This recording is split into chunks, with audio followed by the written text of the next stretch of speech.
Coli on standby. Hey, what is going on, everybody, and welcome to Fantasia. For today, we're going to be jumping into another session of Epic 7 out today.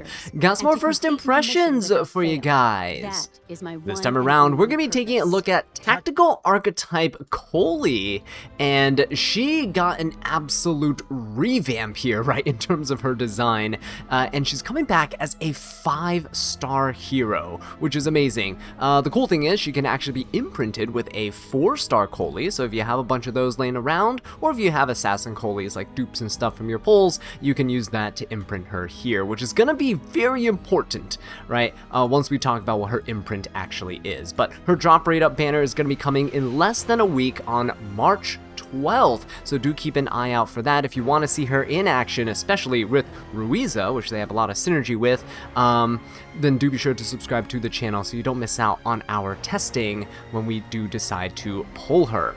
Anyway, moving forward into the introduction of Tactical Archetype Coli, she is a 5-star Ice Elemental Thief of the Capricorn star sign. She actually has pretty decent base speed here, along with some effectiveness in her awakenings. Now here's the main thing, guys. If you look closely at Coli, you will see that she actually has a speed imprint for the team. It's absolutely ridiculous. Having a 5-star speed imprint is insane, right? I know they tried to buff Fallen Cecilia back then with a speed imprint and people were so up against it. But yeah, aside from Vildred, I mean, Coli is kind of the way to go here if you wanna be cleaving, right? She also self-imprints into attack, but with a speed imprint like this, it doesn't matter what you're playing, you're gonna be using a team speed imprint. So when it comes to units that share the same stat lines here, we do have Swift Flag Bearer Sigrid, also a thief of the Capricorn star sign, and you can see just how incredibly fast you can build a Sigrid along with effectiveness, right? Super important for a debuffer, which Coli is. You can also build quite a bit of bulk on Capricorn units, right? Another unit that you might be familiar with is Blooming Litica. Kind of hard to get a ton of HP on these types of units, but you can still maintain a decent amount of speed, a bit of effectiveness, and quite a bit of bulk if you really wanted to. But anyway, going back to Coli over here, she is definitely going to be a force to be reckoned with, especially with, again, the ease of imprints here. 12 speed is nothing to laugh at, especially with so many fast units that are out there. She's going to be an excellent support. Moving on to her skill kit here, we're starting with skill 2, which is a passive called Guard. After an ally, except for the caster, uses a single attack, grants swift attack to the ally target and activates flank strike against the enemy target. This effect is not activated by an extra attack, counter attack, or dual attack to prevent accidental discharges of this passive. You definitely don't want that. You want to be very intentional with how you use this. Flank strike allows you to attack the enemy's flank, dispelling 1 buff, and inflicting decreased defense for 2 turns, before increasing combat readiness of the caster by up to 20%. Now, this skill over here, it might seem confusing with how it's worded, but essentially, if any other unit, right, except for Coli herself, uses a single attack, you gain swift attack. So you just gain the ability to get 50% combat readiness, right, which is absolutely amazing. In this example, they pair her with Ruiza, who already gives herself 50% combat readiness, right? So you see the swift attack that's being applied here, and so it will give her that extra 50% combat readiness. See? There you go. So she normally gives herself 50%, she gets another 50% from the swift attack buff, and she's able to take a turn yet again. Now, other units can potentially cut in this case, but yeah, with a unit like Ruiza here, you'll be able to spread that defense break as well, which is going to be very detrimental. Next up, we have her skill 3, Assault. After granting overload to the caster for 2 turns, attacks all enemies with maximum output, dispelling 2 buffs, and has up to a 100% chance each to inflict a bomb and frostbite for 2 turns.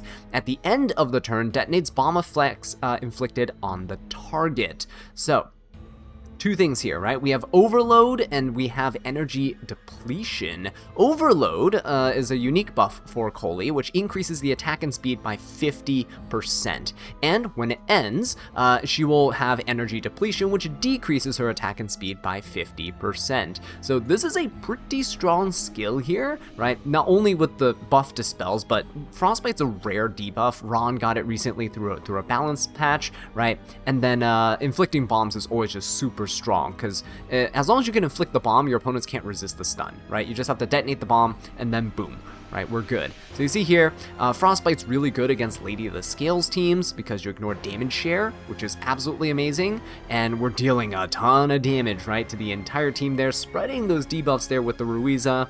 The defense break on everyone definitely helps quite a bit, and the fact that she also has a swift attack buff means that she can loop around pretty easily too, and we'll talk about where she gets that from. Anyway, her skill 1 is Sweep. Attacks the enemy with a blade with up to an 80% chance to inflict 2 bleeding effects for 2 turns, and when the caster is granted Overload, increases effect chance by 20%, giving her essentially a 100% chance to give those 2 bleeding effects, bar 15% resistance. At the end of the turn, detonates bleeding effects inflicted on the target. So, as I've been saying all along, right, it's useless for them to create warfare rules that allow you to detonate burns and bleeds and bombs, because Coli, as with every other unit, detonates these effects themselves, right? Which is pretty cool to see. She's gonna have really consistent damage with this as well, and you can soul burn this with 10 souls to inflict 1 additional bleed. Probably not the best use of your souls. You're probably not using it unless you're in a pinch and really want to finish off a specific unit here. But we're gonna see that this actually does quite a bit of damage. Now, given this is, you know, against a defense broken unit, and bleed does scale really well with defense broken units, right? But you see here, 7,000 damage from the initial attack. With the detonation there, though, that is a lot of damage, right? What, 17k damage right there?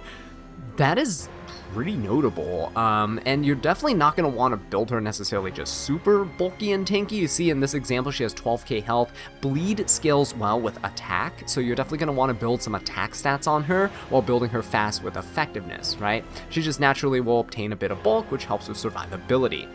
Alright, let's go ahead and take a look at the artifact introduction, because this thing, the Shadow Wind 7, is absolutely goated for thieves, okay? Not only does it increase your base attack by 10 to 20% at plus 30, right? You also have up to, from a 50% up to a 100% chance to gain 10 souls and grant swift attack to the caster at the start of the battle, right?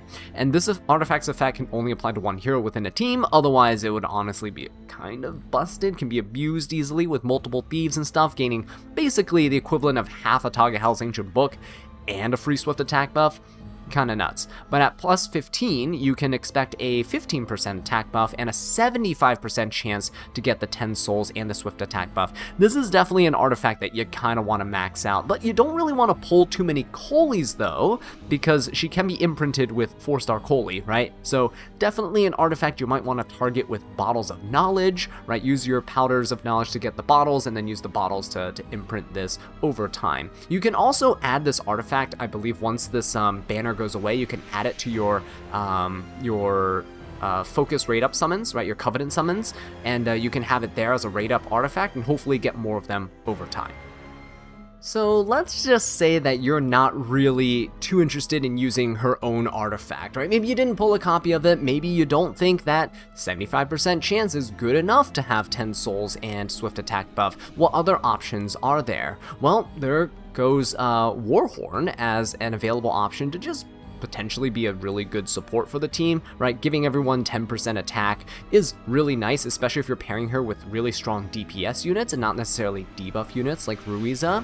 And the combat readiness is not that important because she doesn't need to cycle too much, but yeah, you're definitely going to be supporting the team pretty nicely with this. You have more options though when you look at the Thief exclusives, as we see with Alabastron as the first on our list. It increases effectiveness by 35%, and after you do a single target attack, you have a 70% chance to inflict a random debuff, either a decreased attack, defense, or speed, or unhealable, And the single target attack actually comes with her skill 2 when you do that single target attack there, that extra attack, right? Her skill 3 is AoE, so Alabastron doesn't quite apply, which kind of sucks. You still get the 35% effectiveness, but you don't get to inflict the random debuff there. So yeah, definitely an option to potentially consider. Now, you also have the option of taking extra turns, so things like RNL give you an extra turn, a little bit of attack to boot as well. Master of the Nightmare, probably not as good, mostly because RNL can proc off of using your skill 3. Master of the Nightmare requires a skill 1, just a lesser option there compared to RNL here. And I think another good option that we can potentially be looking at is Seductive Flower. Seductive Flower increases your effectiveness, which is a bonus, right? But after an extra attack, you can decrease the combat readiness of the target by 15%. And this is only at plus 15, so at plus 30 you can decrease by up to 20%, right? Which is not bad. If you're specifically targeting like your opponent's fastest units, right, with an opener, and then you can come in here and then push them back even further with this, it's not a terrible option, right? It's very situational, but I can assure you there's going to be someone out there that does this and is going to ruin someone else's day, right? But yeah, I think in general her artifact is going to be the best in slot for her. I mean, 10 souls and swift attack buff is just too good to beat here, but these might be some decent side options in case you don't get a copy.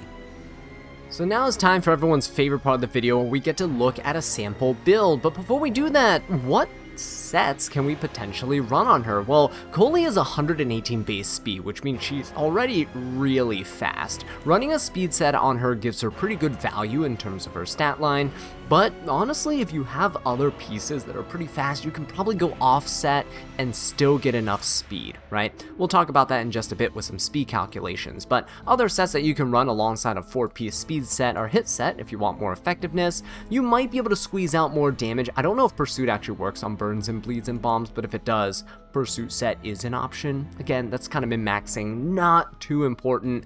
Torrent set could be okay because her damage isn't awful, right?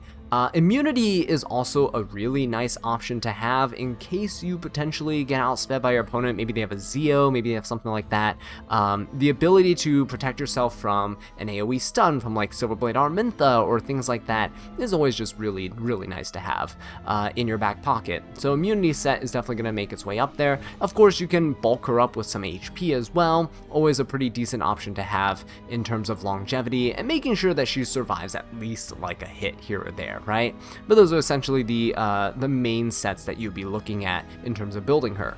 Really quickly though, realistically, how fast should we talk about like building a Coli? Yeah, well, Coli has the ability on her skill 2 to push up her combat readiness by 20%, right? If you max enhance it. So 20% means that you essentially get 80%, right? If you start at 80% of whoever the fastest unit is in terms of combat readiness, when you gain 20%, you're taking the next turn at 100% combat readiness. Now, let's assume that you're going after a unit like Ruiza, and you can build Ruiza, right? Let's say you have a 300 speed Ruiza, you want to speed tune it, you only need 240 speed, right? Let's say you even have something even more ridiculous. Let's say for some reason you're going after some 320 speed opener, right? They showed an ML Politis in the video. Let's just say you have a Politis like this. It'd be insane if you did, but only 255, 256 speed is needed, right, to jump up 20% combat readiness and then take the turn right after. It's really not that difficult to achieve. So one thing to note about Coli is that while speed tuning can be useful, it isn't really a necessity. Probably good to have it, right? Overall, it's not hard to achieve 240 to 250-ish speed on her, but it's not necessary. And what I mean by that is if you take a look at how her kit functions, right? Her skill 2, she gets this ability to attack the opponent, right, with this extra attack that dispels a buff and inflicts decreased defense for 2 turns, and then she pushes herself up. The decreased defense is all you really need in most cases. Whatever target you're attacking, I think in the sample video here that showed Kisei. Kisei does an S3, right? It activates this, she defense breaks somebody, and then Kisei comes in and just finishes everyone off, right? So you don't necessarily need your Coli to go. Your Coli could be faster than your unit that you're activating this on, right? You can have a really slow DPS unit and you can have Coli come in and still work, right? Coli can take her skill 3, stun everybody, your unit comes in, does their attack, Coli comes in, defense breaks, your unit, you know, takes an extra turn, whatever, because they got the swift attack buff, and then you clean house. So yeah, the tuning in terms of speed is flexible. You can have her skill 3 first, you can have her come in and skill 2 first, defense break, and then skill 3. Yeah, it's kind of cool to see this level of flexibility with a character. So let's go ahead and take a look at Coli's potential stat line that you can have running just a speed and hit set here. I'm currently running Goblet of Oath just as an artifact kind of to fill in for some stats here, but you can see we're comfortably sitting at 1,000 defense, at least 10k health, right? She's gonna have some bulk to her as a support unit, and you can run a bunch of attack on her with a good amount of speed, a very respectable speed here, because again, 20% combat readiness gains. I did give her a bit more than my calculated estimate because she does give a speed imprint to everyone, right? 12 speed, so it is easier to reach those thresholds of like 320 speed plus. So I am running her above, right, the 255 ish speed threshold that I calculated. But yeah, you can run over 200 effectiveness on her really easily thanks to her awakenings and such. And again, depending on the artifact that you run, right, you can also gain additional effectiveness there too. This is just an example, right? If you're running her her own artifact, you can get attack stats there, and you also get the 10 souls and the swift attack buff, which is again really useful. So now let's round out the video with a little discussion on Coli's potential allies, or biggest opponents and obstacles that she'll run into, right? Obviously we have to talk about Ruiza here, because Ruiza's kit synergizes so well with Coli's. The kind of missing piece here was this decreased combat readiness by 50% and increasing her own by 50%, right? Ruiza needs the ability to kind of lap the opponent to inflict these debuffs right away to ensure that no cleanser can cut and cleanse the 2-turn silence and all that good stuff. The laceration, such a good debuff too, right? And laceration doesn't have any cap to the amount of injury that can be applied, and so when you have something like Coli come in, you're giving Ruiza the ability to gain 100% combat readiness, and on top of that, spread the defense break that Coli has, and on top of that, when Coli bombs, the laceration kicks in and any damage inflicted becomes injuries, which is really, really powerful. So Ruiza definitely going to be up there with one of the best units to use with your Coli. Now in the video they also showcase cleave setups with units like Kisei. Kisei is a unit that gains 50% combat readiness on her skill 3, and any unit that gets this, honestly, any DPS unit that has a combat readiness gain effect like this, that comes in and also has a sweeping skill like an AoE attack, this really starts to make sense why Kisei is getting buffed in the next balance patch update. Yeah, definitely a unit to watch out for in terms of new cleave teams that are starting to pop up. I believe Cowrick is also a unit that gains combat readiness. I'm not 100% sure because I don't have him right here, but yeah, definitely, again, any unit that gains 50% combat readiness from a skill 3 that's a single target attack, is also really powerful in using with her. Now, units that can counter her, perhaps, definitely units that are bulky, right? Be careful because she does have the ability to strip and inflict bombs. You can run her with super high effectiveness, but you know, if the resistance rules and stuff in RTA hold true, then having some really high effect res units like this, 200 effect res, or even higher, for example, I have like an ML Kairon here that's even higher in terms of effect res, right? Because he has Bastion of Hope, giving him 70% more. He's sitting at almost 280 effect resistance. High effect res units are definitely going to be very strong in terms of resisting her. Just be careful, because even though with things like Dragon King Sharoon allowing you to cleanse stuns, she does so much damage that I think you might just explode from the bombs or the bleed detonations, right? So Dragon King Sharoon, not really the best way to go about this. Bombs are really difficult to counter because even if you're immune to stun and such, like let's say for example the Great Mortelix himself, immune to stun, sleep, and things that prevent movement, you still take all the damage from the bomb. So she's gonna be a pretty decent unit overall, I'd say. Just be mindful that you're probably going to be cleaving, so watch out for all the anti-cleave measures. Watch out for the fact that if you're relying on her as a centerpiece of your cleave, she can easily be banned. But at the same time, cleave has so many strong units out there that I don't think that's really going to be too much of an issue. People are probably banning your DPSs, right? Just keep in mind that she's also speed imprint though, so people might ban her because she's allowing your team to go first. So in those cases, yeah, she's going to be a high priority ban and pick target if it's cleave versus cleave. Zio's obviously a good counter to watch out for. You definitely don't want Zio outspeeding you, stifling all your plays, all that good stuff. She has like no built-in protection or anything at all, so she's more of just a glass cannon, right? And, you know, in that same vein, anytime Zio counters something, Harseti probably counters it too. Anything with speed, Harseti is pretty good against. So, yeah, being able to get nuked immediately by like a Harseti after you soak Flan, definitely not something that you really want on your cleave team.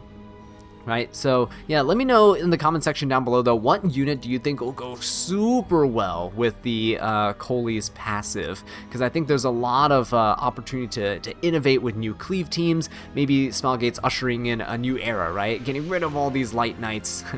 Who am I joking? Noto's just got revealed too, right? But maybe ushering out this kind of tank down format and then allowing some cleave teams to shine.